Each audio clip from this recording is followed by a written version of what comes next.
All right, we're live with today's installment. As we said last week, this is kind of our continuing education every week. Normally this is Thursday, but I'll be in Texas tomorrow at Round Top. So if you happen to live near Round Top, I'll be there Friday and Saturday at Kimosabe, making art pieces with embroidery live. So because I won't be here, we're going to do this little session on a Wednesday. You can always watch it back later. One of the questions that I've gotten the most over the past 25 plus years of teaching has been about thread. I mean, we buy our machine, we have these ideas of what we want to do, and then it's like, okay, we have a design we want, and then it's like, well, it's time to pick thread. And there's not only thousands of colors, but there's all different types of thread.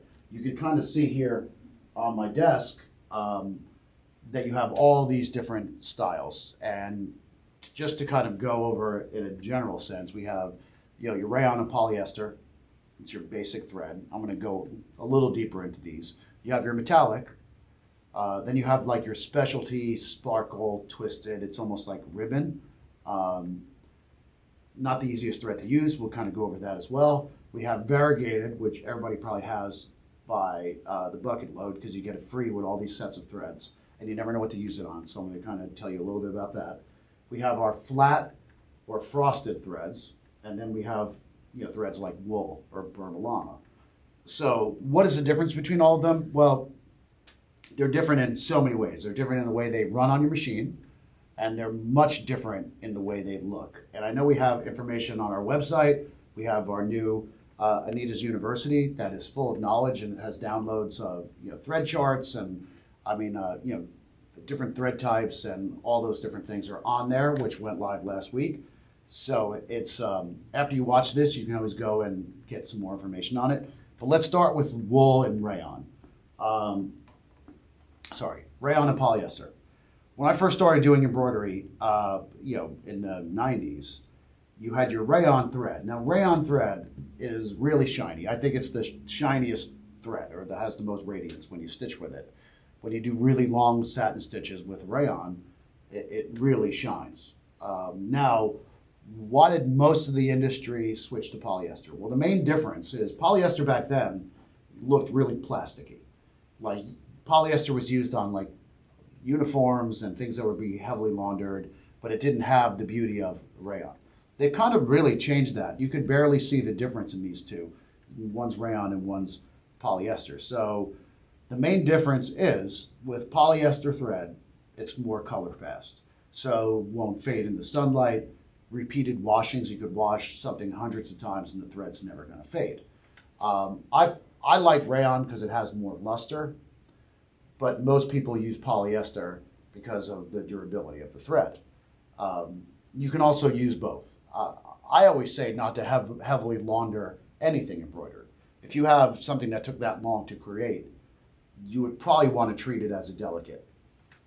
So if you treat the design as a delicate, you're not going to get color fading and affect the way the garment looks in any way. The other thing of polyester, I think the old rumor of polyester was that you get less thread breaks with polyester. And maybe that was true, again, 30 years ago. You still get thread breaks with polyester. Thread breaks for a reason a lot of times. It's a bobbin malfunction, the needle could be old. That could be a whole another class is like, why does my thread break? But I don't really use it for that reason. I use it because it's going to be laundered. I don't have to worry about it. It's not going to fade over time. I use it in artwork a lot because if art is in the sun, UV light, all those things affect rayon way more than they affect polyester. Can you use them both in one design? Absolutely. You would then just treat that garment as a delicate. So you're kind of playing towards the weaker element.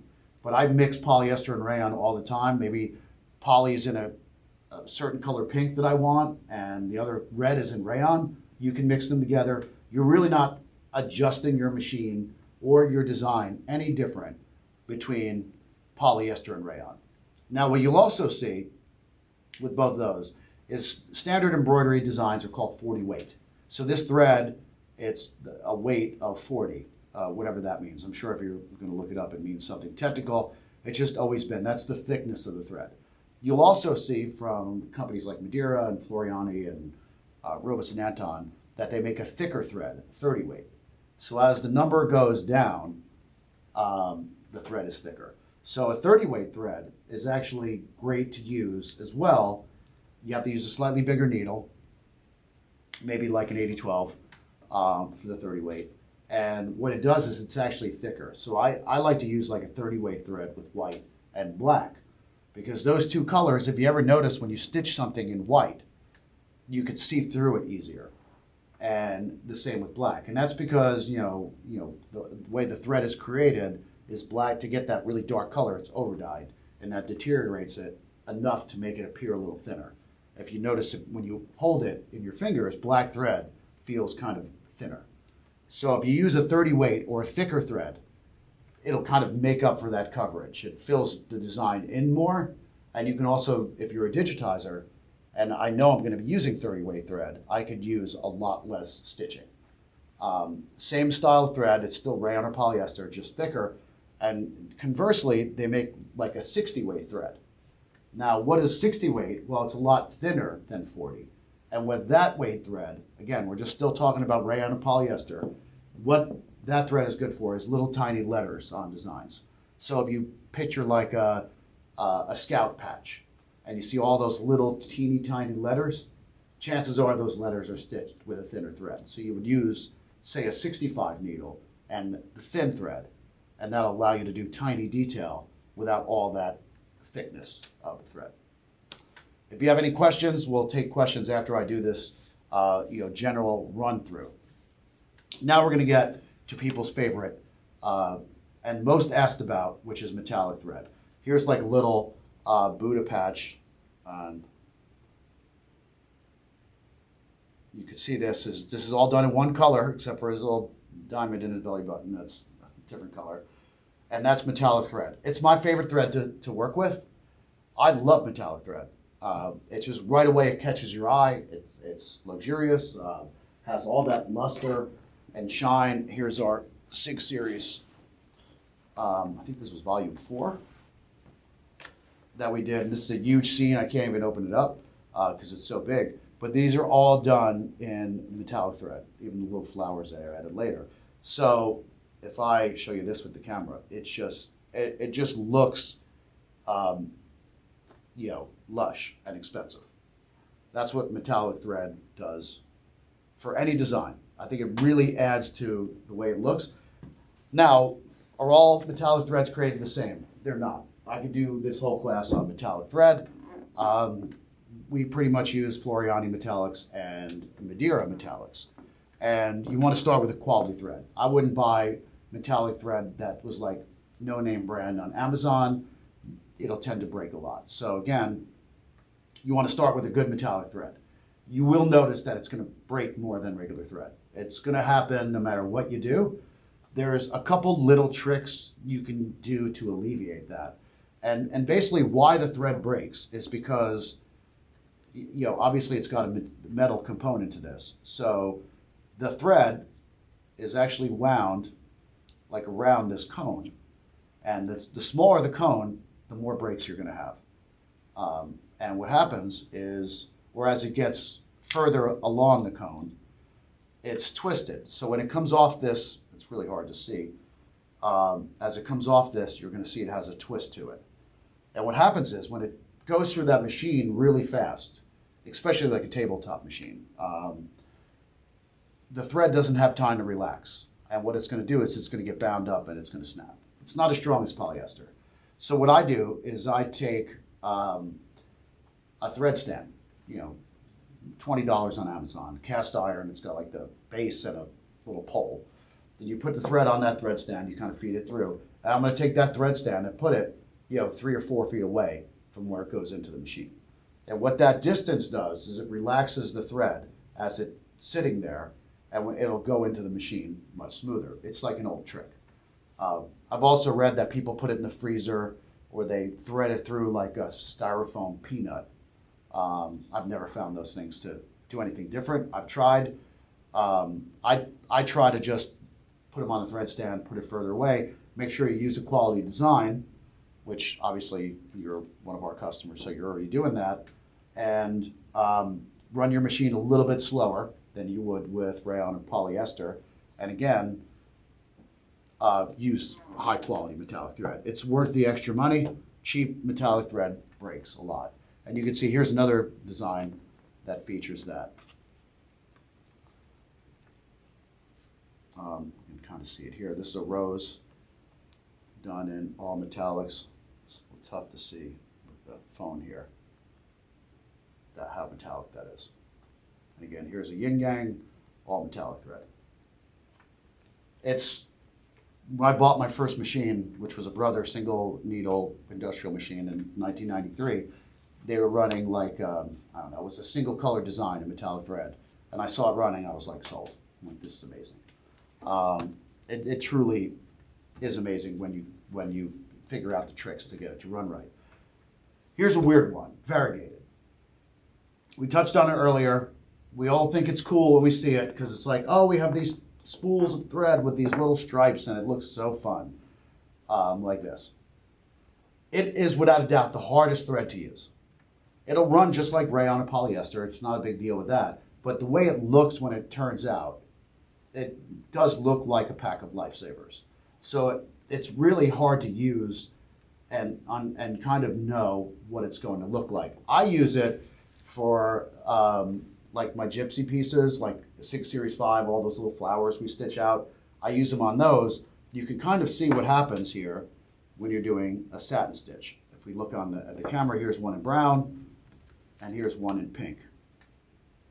So when I'm creating a piece of artwork, what I will do is I'll take my flowers that are stitched in rayon or cotton, and I kind of line them up, and I use that variegated along the edge. And what that does is it blends in with the top colors,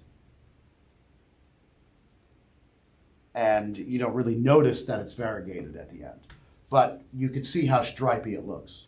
So it's great for certain things, if it's like a novelty outline or a monogram.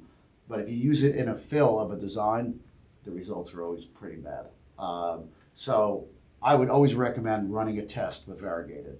And there's twisted versions, there's speckled versions, but it is the hardest thread to use because it's really difficult to control what it's going to look like and how it's going to run when you're done. It's not, the design is not going to look like it looks like on screen. It's always a surprise, for the better or worse. Now back to, if we go to specialty, this one is like, there's all these different names for this, like hologram thread, twisted. These almost look like a ribbon. You can kind of see it here if we switch to the phone, how super metallic, really, really shiny. Lots of different types as well. Again, each manufacturer for these will have different instructions. I always use these novelty threads as an accent.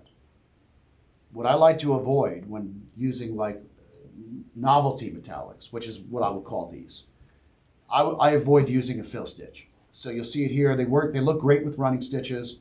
They work really well with satins. When you do them as a fill, it's just too many rows of stitches next to each other really close, and you'll have a lot of thread breaks. I'm not saying it can't be done. It's just a bit of a headache. So the fancier the thread, the more of an accent it should be used. Too much of it is just too much. Here's a quilt that has it, and for this one, we used it on like the dragonfly wings. So you'll see regular thread, for most of this background. You'll see there's clear plastic we use for the wings, and then you'll see the outline of these wings are in that kind of twisted thread. It's hard to tell from these examples, but it adds like just a little touch. Too much would be obviously too much. My favorite currently now that I use quite a bit is this flat thread. It's like I would put this and cotton into the same period. This style. This is a Madeira, and this is like a frosted thread. They have these in tons of colors. When this stitches, it's totally flat. And if you look at the flowers on the top, were stitched in this frosted look where it almost looks like a cotton thread, except it runs like a polyester. I don't know if it's going to translate as well, but you'll see these are totally flat. And these have the traditional shine. And I like to mix them both together. You can see on this bag as well, we have kind of like a flat thread that's used with like a mylar style, almost like a tulle applique that's back in here. So the flat threads, for the most part, if they're 40 weight, 30 weight, run the same as rayon or polyester. It's almost like you could, I think overseas when you buy imported clothing, or if you go to like Target and you'll see embroidered jeans, it's generally always flat. That's because cotton thread is used. Cotton thread and like the frosted thread has a more kind of hand-done look. It doesn't look as shiny as rayon or polyester, has a softer look with no shine, and it's flatter. So it's great for quilting designs, for red work, for running stitches. These birds were done flat, and I know it's tough to tell with this camera. Maybe I'll put them up here. That'll be easier to see. Oh, I turned it off again by accident. There we go. I think we got it. But these, it's almost like they photograph the same, but they're 100% flat. There's zero shine to these birds. So why would you use that? Again, if you want it to be more subtle.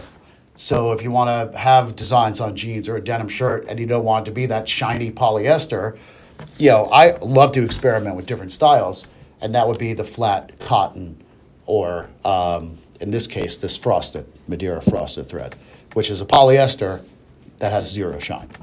Now it comes to this last thread, and it's the least we use.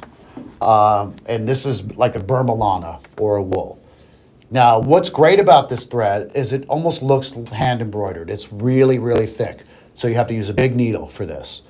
And it turns out fuzzy when you stitch with it. It's hard to explain.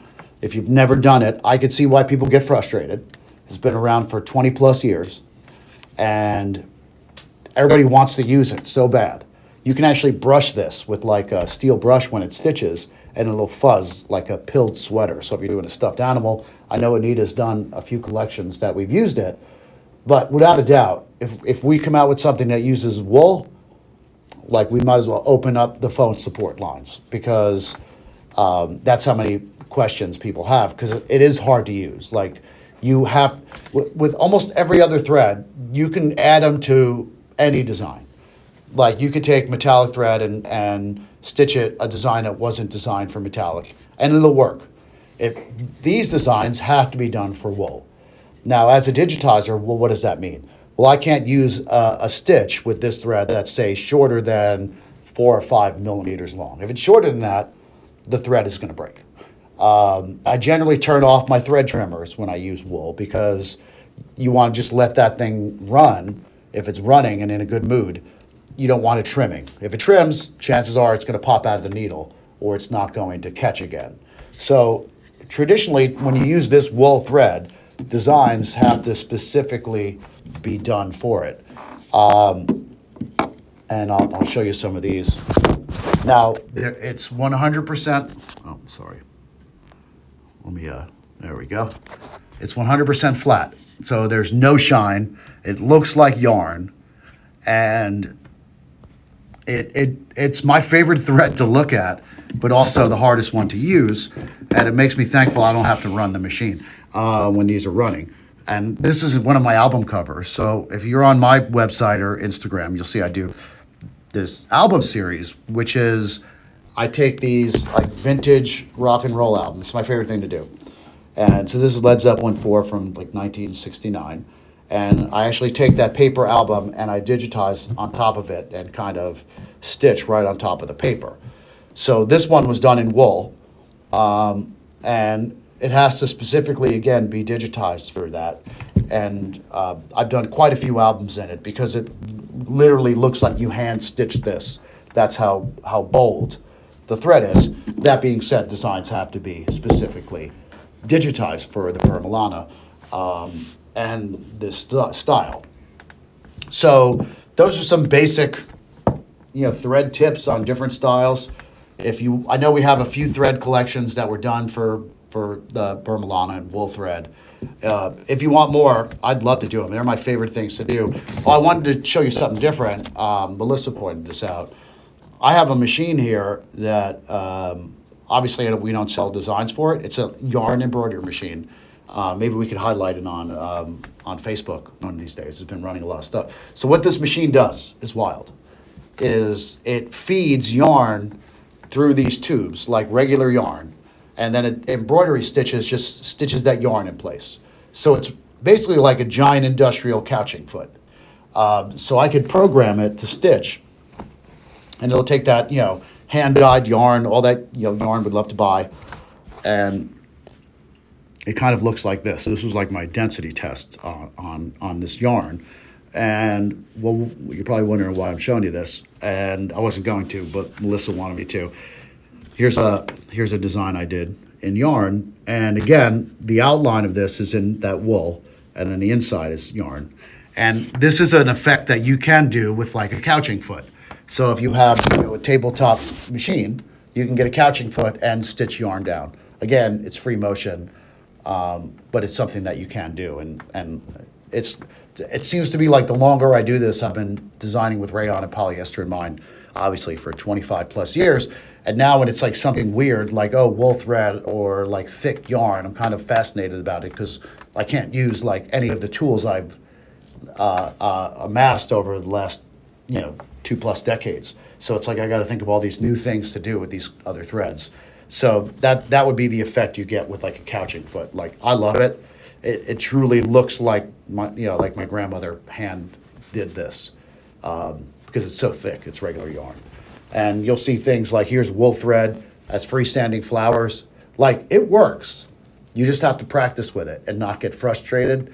Which, when you're doing specialty thread work, it can be frustrating. So you kind of download whatever tips and ideas you can, and make sure you choose the correct designs for that.